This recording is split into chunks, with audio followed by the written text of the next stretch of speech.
photorealistic graphics. Like, Yeah. You're not missing out. Don't come to Australia, Richard.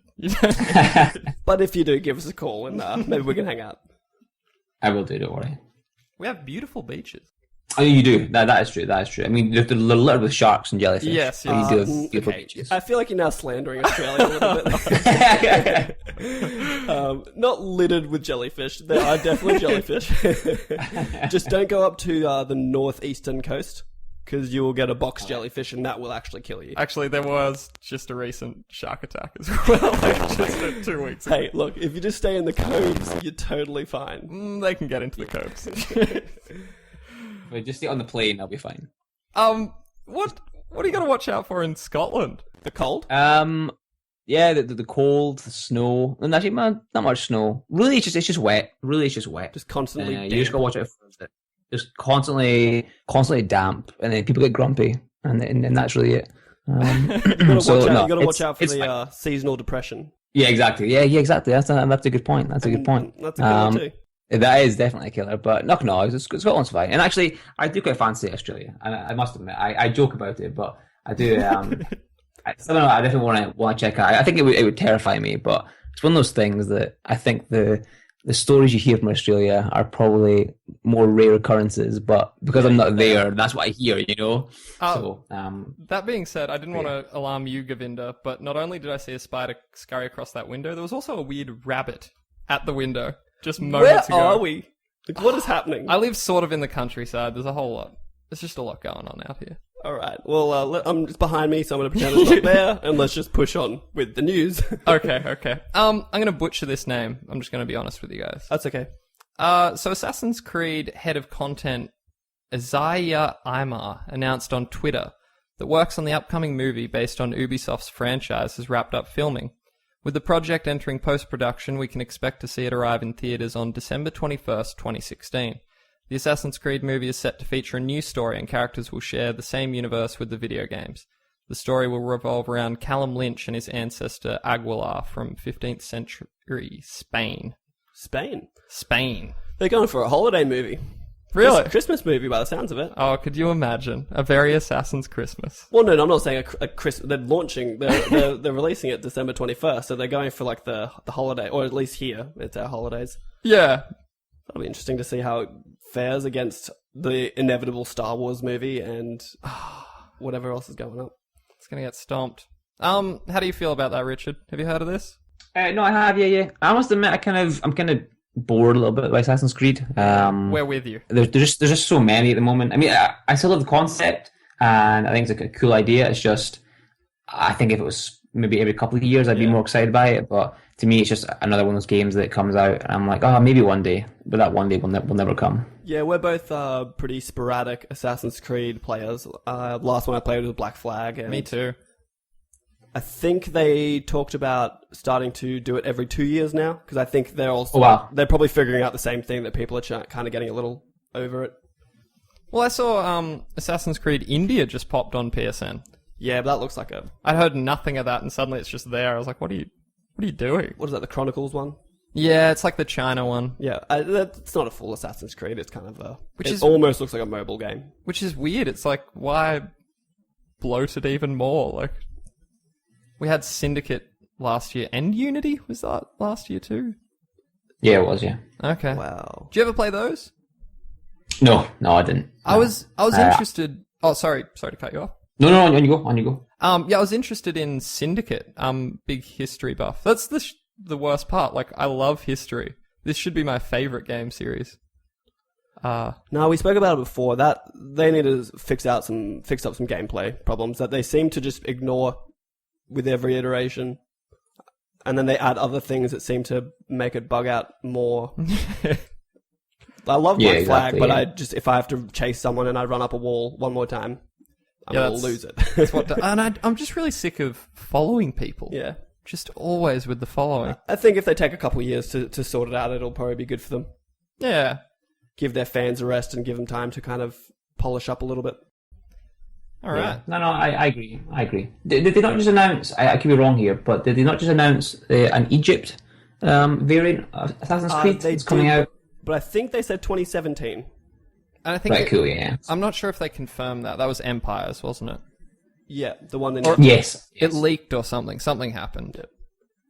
Okay, right, got you. We even talked about this, I think, last week or the week before, and we don't even know. It's all just one big blur to us now. We do a lot of speculation here. Nice. Try and keep it professional. Nice. Tomb Raider developer Brian Horton, who worked on the 2013 reboot and Rise of the Tomb Raider, has left Crystal Dynamics. Announcing his departure on the studio's Tumblr page, Horton said that he has decided to return to Southern California in pursuit of a new adventure. Quote, "It's been a huge honor to be a part of the Tomb Raider franchise and the team at Crystal Dynamics. I've met fans from all over the world, both in person and online, and to share in our love of the franchise and of Lara Croft. After working on 2 amazing games, my family and I have decided to return to Southern California and start a new adventure. As sad as I am to leave the team at Crystal, I'm excited to play their future games as a fan. Thanks again for the years of support and feedback, and I hope to stay in touch with you all online." End quote. According to Horton's LinkedIn profile, he's now studio art director at Call of Duty's studio Infinity Ward.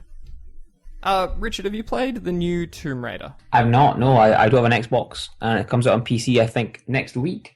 So I haven't had a chance to play the Rise of Tomb Raider. I really want to. I loved the last Tomb Raider, and I'm really, really excited. Really, really excited, but I am blocked from buying it right now. Yeah, just got to play that waiting game. Yeah, exactly. It's devastating. This is the first, exclusive that's really gotten to me. Yeah. And I've noticed, media are really starting to, spin Rise of the Tomb Raider, almost as if it's a new game, starting to appear on... Yeah, it's like they're doing another PR push now. Yeah, it's interesting. Mm-hmm. But, From a developer standpoint, it'd be interesting to hear what you think about the 1-year exclusive deal that Xbox got with that. About the exclusive deal, sorry? Tomb Raider had a 1-year exclusivity on consoles with Xbox One. And as a developer, I don't know, what do you think about that, I assume? Yeah. I mean, it's tough because I think, to change game very quickly to say No Man's Sky, obviously they had their problems with development. They had their office got flooded. They had to spend money on doing that. And then kind of Sony came in and went, "Look, we'll help you out and we'll give you this money to finish development and help you through, but come to us first."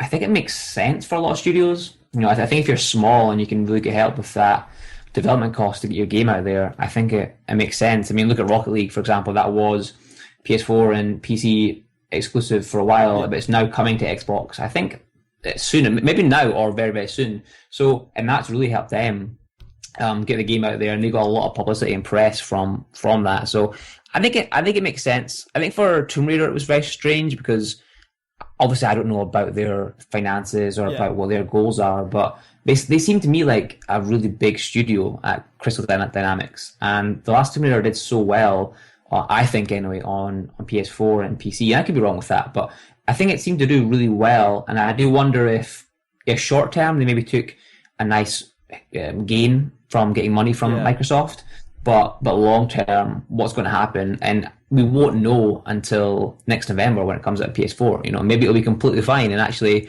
they'll see, they'll get 3 boosts in revenue from Xbox to PC to PS4. So it's really hard to say, but I think for smaller studios, it really does make sense. I can't deny that. But I think for something like this, it's an odd one. But I guess we'll wait and see. I think what will be interesting is if they do another Tomb Raider, what will they do? What happens next? I think that'll tell us a lot about whether they think it was a mistake or not. Yeah, especially after the pretty soft sales they got on the Xbox One launch. Exactly. I guess they did struggle going up against Fallout 4 and Battlefront and Call of Duty all in the same month. Yeah. Exactly. We were talking amongst ourselves, actually maybe last week too. They've been pushed to November again, and they're going up against. I mean, it's going to be the same thing. Whatever November craze there is this year. Another Call of Duty for sure. Yeah. I really hope this doesn't... Because, like you were saying, I loved the first one. The reboot was incredible, and I'm so keen for this one. What if this means... I don't know, maybe they're a bit more hesitant to do another game. Yeah, exactly. No, it is. It's really, really tough. And it's strange as well, because I think... And again, obviously, we don't work there, and we don't know what is going on. But I think as an outsider, you look at it and go, "But that's Fallout 4's launch. Shouldn't you, bring it forward or push it back a little bit?" And just I've no idea why they didn't do it. I have no idea why they didn't do it. But to me, obviously we'll get to this later. But we're chatting about brut-l later on and our launch day. And my thing is, don't launch on the same day as Uncharted 4. And it's just it's that obvious thing, And Uncharted 4 is a big game, obviously, but you'd say that Fallout 4 is probably bigger in terms of the global audience. Yeah. But they launched on the same day, and they had to have known it was going to hurt them, but they did it anyway. I was thinking it just made sense that if you had an exclusive deal to have Tomb Raider on Xbox, that you would try and launch it alongside Uncharted to at least combat that the same genre and have something to offer the Xbox fans. But I guess they really just didn't want to push it that far back. Thought that'd be bad press for them. Yeah, it's tough. All right, well, moving on. Announced in July 2015, the PlayStation Vita version of Never Alone has now been cancelled.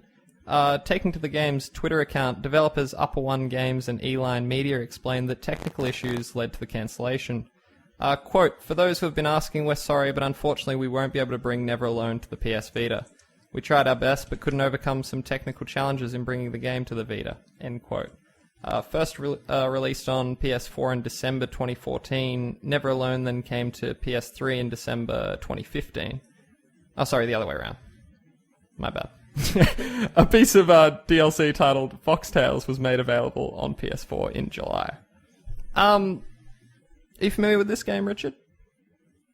I've got it on PS4. I think it was a PS Plus game, but I've never played it.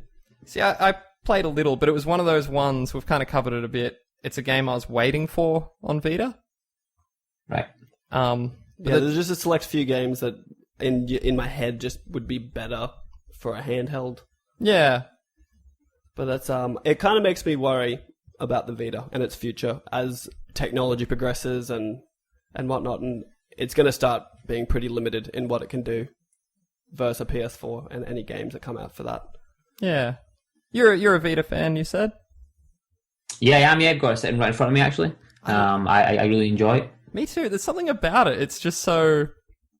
I don't know, it's always with me. It's my trusty companion. I'm still holding out hope for a Vita 2.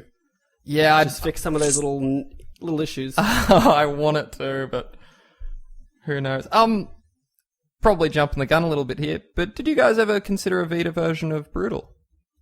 I knew that was coming. I was waiting for it. It was a bit loaded. I knew it was coming. yeah, it was. Yeah. No, to be honest with you, we didn't. And I mean, I actually really like the Vita, but it does have its problems. Yeah. Kind of what you hinting at there in terms of you need to make sure it's optimized for not just PS4, PC in our case as well, but then the Vita as well. And just as we have 4 programmers, and just as a small team. Kind of like that. It was just one extra thing that we felt we couldn't do justice.